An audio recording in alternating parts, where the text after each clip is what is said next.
Assalamu alaykum kanalına yaxşımı. Men bugün sizlarga yeni bir xil alayda bo'lgan sütlü qahva, köpüklük yani. Ötkende sütlü qahvani yollagandim. Bu qatim köpüklük sütlü qahva qilishni ko'rsatmak uchun.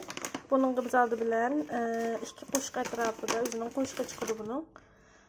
Qahvalarimizni aldık. Hatta 3 qo'shiq alsam bo'ldi. Men azroq qilmoq uchun 2 qo'shiq aldım. 3 qo'shiq alsam bo'ldi. Tekrarda koyup genişletsek bo'lgan ekan. Men 3 qo'shiq aldım. Mana ko'rganinglarda 3 qo'shiq. Endi bu yerda şekerimden 2 qo'shiq. Mening öyle şekerim tugab qopti ekan to'q. Shunga men shekarni uyda o'zim azdim. Ama şu shekarni yaxshi ko'rish miqdoriga asosan qilsanglar bo'ladi. Andan keyin yana 2 qo'shiq atrofida issiq suv ko'kida. Cho'qim issiq bo'lishi kerak. Bu 2 qo'shiq atrofida bo'ldi. Endi buni chalg'imiz bilan, köptirgichimiz bilan toza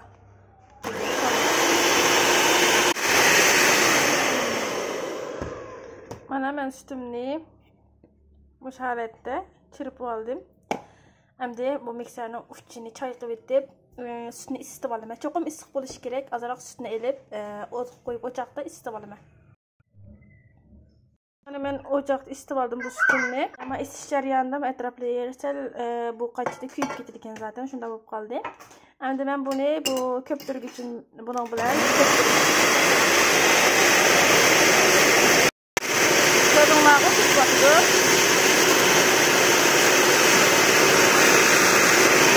bu holatda köpüdi. Cho'qim bu süt issiq bo'lishi kerak. Endi men bu qahvarimdan bu istakanga aldım. 2 qo'shiq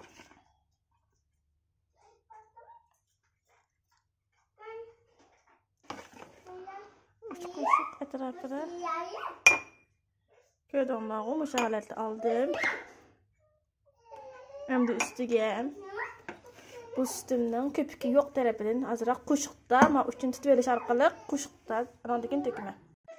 Mana men sütni ayirib oldim, issiq sütni köpüğüden. Endi buni to'kdim. Ko'rganinglardek.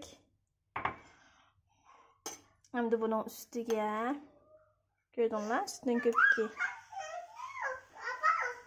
Köpüğünü aldık tepiga. Bu holatda bizning ichishlik bo'lgan sütlü qahvalarimiz tayyor bo'ldi. Bu holatda qilib qo'yinglar cho'qim.